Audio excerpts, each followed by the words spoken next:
Olá, amados irmãos. Olá! Salve Maria Imaculada. Salve! Estamos mais uma vez aqui para falar um pouco mais sobre matrimônio. Hoje nós viemos com o tema renúncia necessária. Vamos iniciar invocando a Santíssima Trindade. Em nome do Pai, do Filho e do Espírito Santo. Amém. Vinde, Espírito Santo, enchei os corações dos vossos fiéis, acendei neles o fogo do vosso amor, enviai o vosso Espírito e tudo será criado, e renovareis a face da terra. Ave Maria, cheia de graça, o Senhor é convosco. Bendita sois vós entre as mulheres, bendito é o fruto do vosso ventre, Jesus. Santa Maria, Mãe de Deus, rogai por nós, pecadores, agora e na hora de nossa morte. Amém. Amados irmãos, o que devemos renunciar em nosso casamento? O que nós precisamos renunciar? O que é que está atrapalhando o nosso casamento e nós precisamos renunciar? Muitas das vezes nós começamos a namorar e quando nós conhecemos aquela pessoa, nós achamos que é a pessoa mais maravilhosa do mundo, sem defeito algum, sem nenhum problema. E nós idealizamos isso e vamos namorando, passamos um tempo namorando e casamos.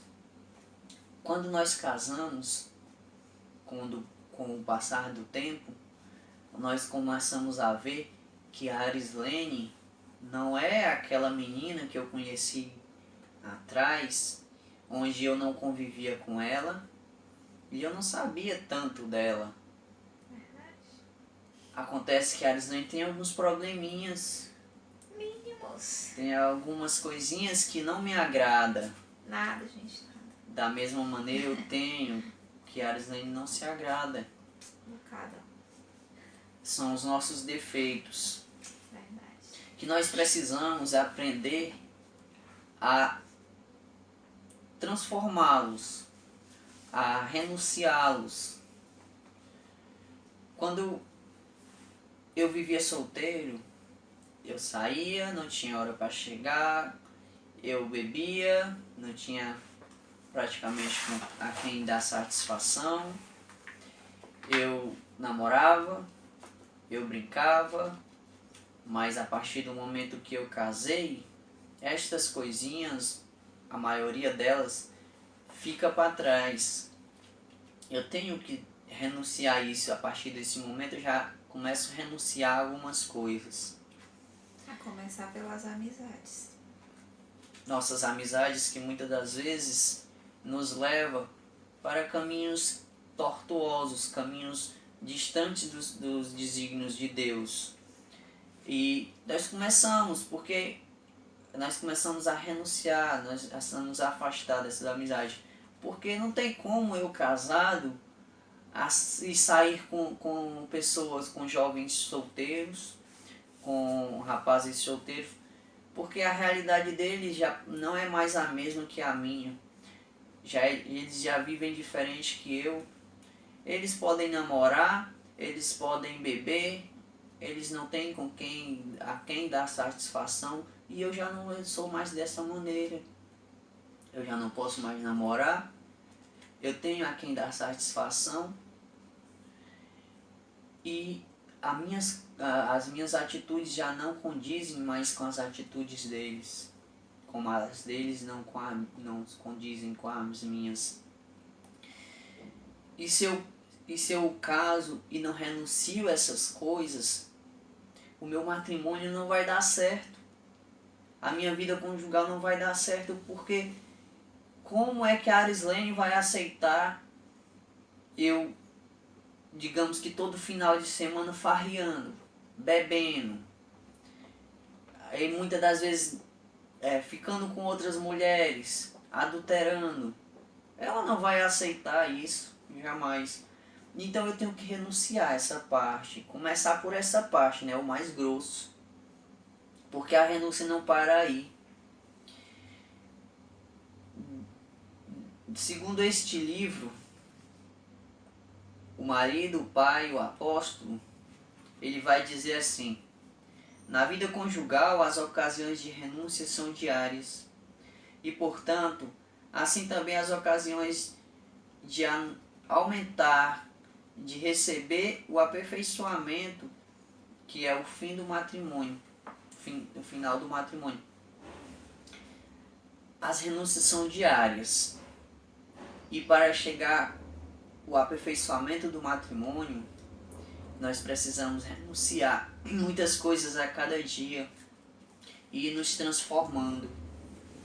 Porque se eu quero sair e ir para um bar e a Arislane não quer, eu me zango e vou só. Dá certo? Não dá. Ela ficou em casa e eu vou curtir, alimentando o meu ego, alimentando a minha prepotência de não me rebaixar, a minha ignorância de não me rebaixar e aceitar a vontade dela. E muitas outras ocasiões onde eu terei que renunciar a muitas coisas. Tanto quando ela pedir para ir a algum canto, eu querer ficar em casa assistindo um filme, mexendo no celular. Eu vou ter que renunciar a isso para também fazer a vontade dela, porque eu tenho que manter essa harmonia no nosso relacionamento, no nosso matrimônio, para que dê certo. E quando a gente não renuncia, primeiramente a gente não está fazendo a vontade de Deus. Porque a partir do momento que a gente casa, a gente está renunciando todas aquelas nossas vontades, todos os nossos planos quando a gente estava só, para se unir a um, que é o nosso esposo, e diante do altar, né, a gente já está prometendo tudo a Deus. Então a gente tem que fazer a vontade de Deus, porque o matrimônio é sagrado. E Jesus, na Bíblia vai dizer que nós, os maridos devem amar suas esposas como Cristo amou a igreja. E Cristo, ele renunciou a si mesmo para fazer a vontade de Deus, para fazer a vontade da igreja, para se entregar pela igreja. Assim nós também, como Cristo se renunciou a si mesmo, nós também temos que renunciar a muitas coisas. Mas nós, muitas vezes, vivemos no egoísmo de fazer somente a nossa vontade, é o que eu quero, é para mim, é o que importa. Vivemos também naquela modinha como oba-oba, se der deu, se não der eu vou para outra, eu parto para outra, só que o casamento é um só. E Padre Paulo Ricardo, que as pregações dele são muito boas, vem falar uma frase que me chamou muita atenção. Se a sua vocação é o matrimônio, veja bem com quem você vai se casar. É verdade. Muitas das vezes nós idealizamos uma pessoa para nós, a mulher perfeita. Nós começamos a namorar e durante o namoro nós não vemos os defeitos, nós não vemos os problemas que ela possa ter, porque eu vivo na minha casa, ela vive na dela, e a partir do momento que eu caso, quando passa um certo tempo, aí eu vou ver os defeitos da Arislane, os problemas da Arislane, e ela vai ver os meus. E aí, a partir desse momento, eu vou perceber que ela não era aquela mulher que eu pensava que era. Mas ela pode ser de acordo com a minha maneira de viver, de agir para com ela. Porque quem faz o matrimônio são os esposos. Se eu vivo com a Arislane em harmonia, ouvindo ela, me rebaixando muitas vezes para fazer a vontade dela e ela para da mesma maneira comigo, nós vamos manter essa harmonia e nós vamos alimentando esse amor, alimentando essa vivência fraternal, essa vivência conjugal, uma vivência harmônica. E falando sobre essa perfeição, muitas vezes a gente idealiza, né? O namorado perfeito, a namorada perfeita. Por quê?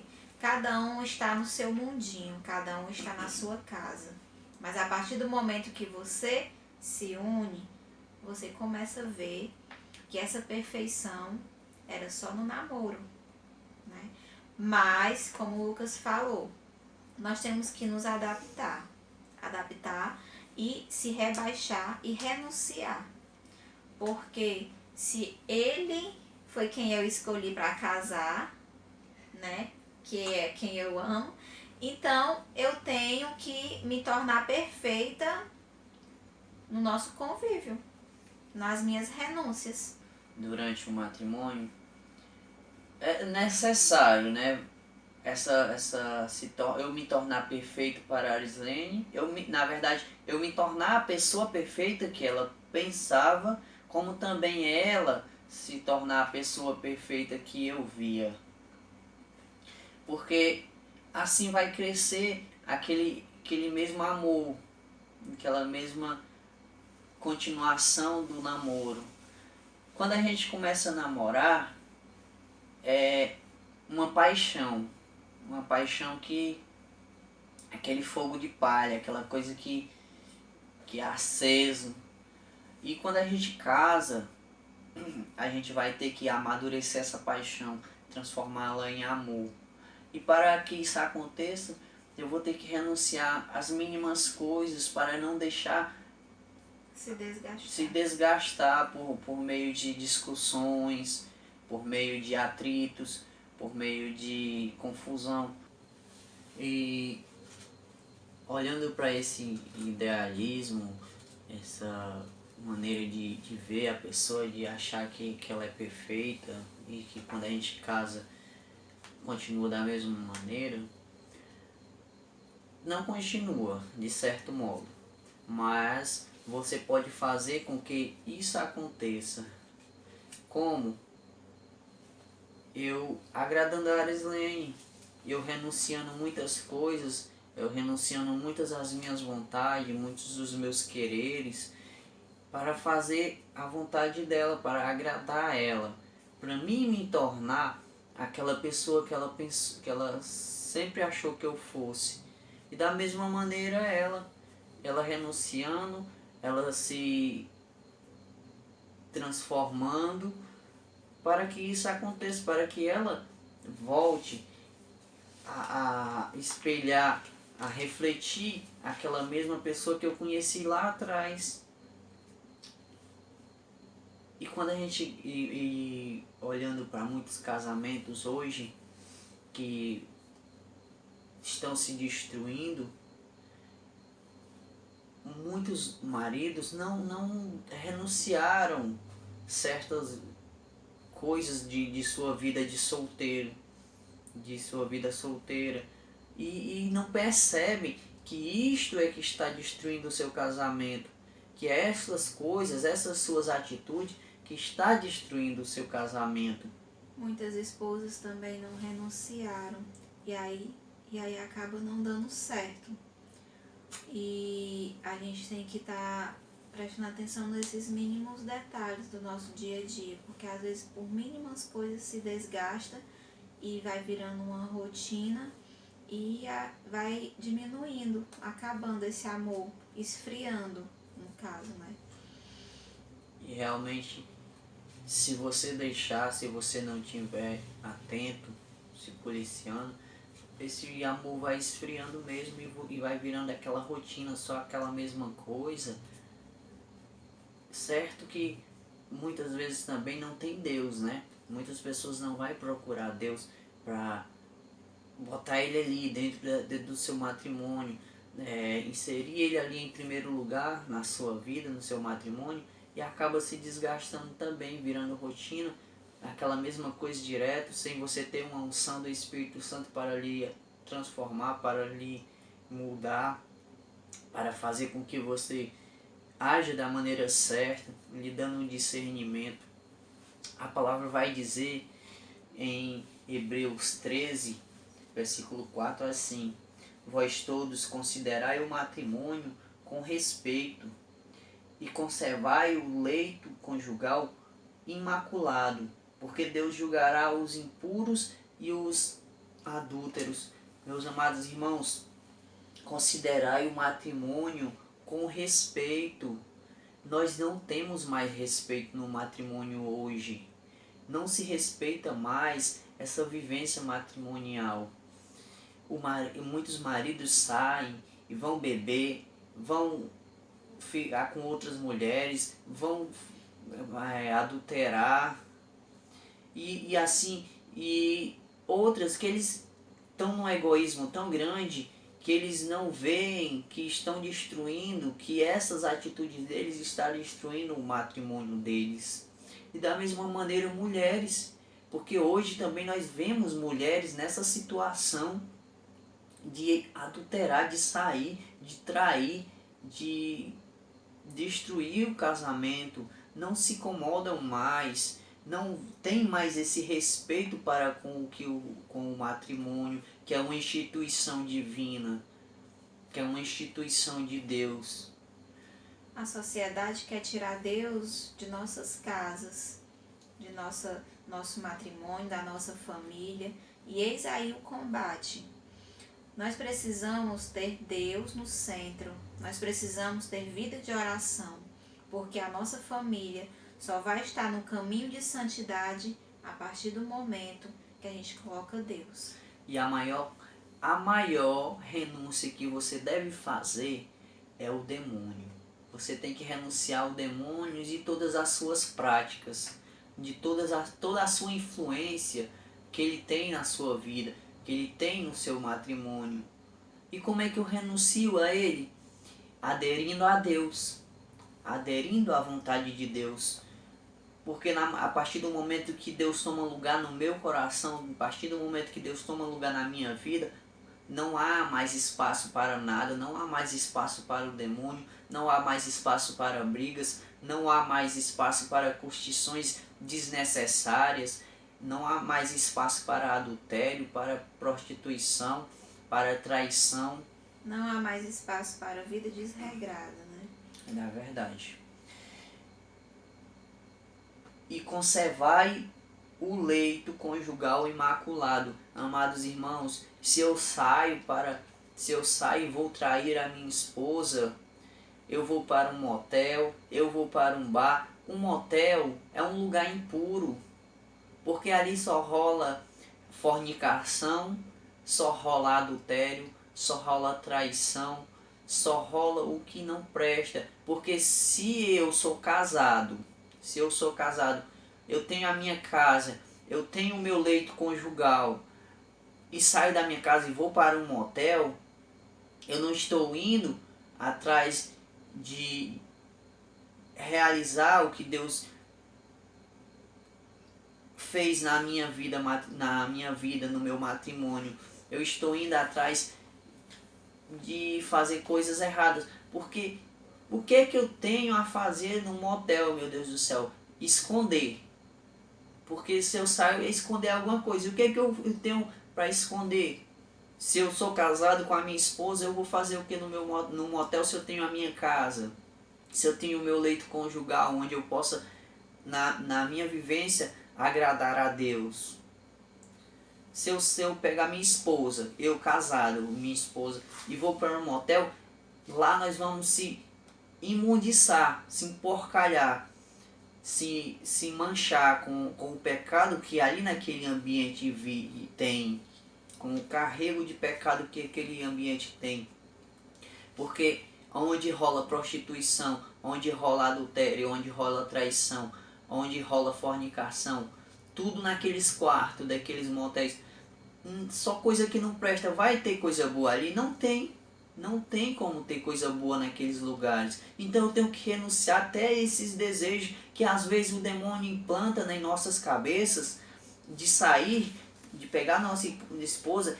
Eu vou fazer uma coisa diferente hoje, eu vou pegar minha esposa e vou para um motel. Minha Nossa Senhora, isso não é pensamento de cristão não, de pessoas casadas não. Eu vou para um motel e de lá eu trago a impureza para dentro do meu lar, para o meu leito conjugal. E é isso que a palavra de Deus está dizendo. não tornemos o nosso leito conjugal impuro. Se eu pego a minha esposa e vou para um motel, lá só tem impureza. Eu trago para dentro da minha casa a impureza. Eu torno o meu leito conjugal impuro. Da mesma maneira, se eu saio para adulterar, para trair a minha esposa, quando eu volto impuro e eu trago para dentro da minha casa.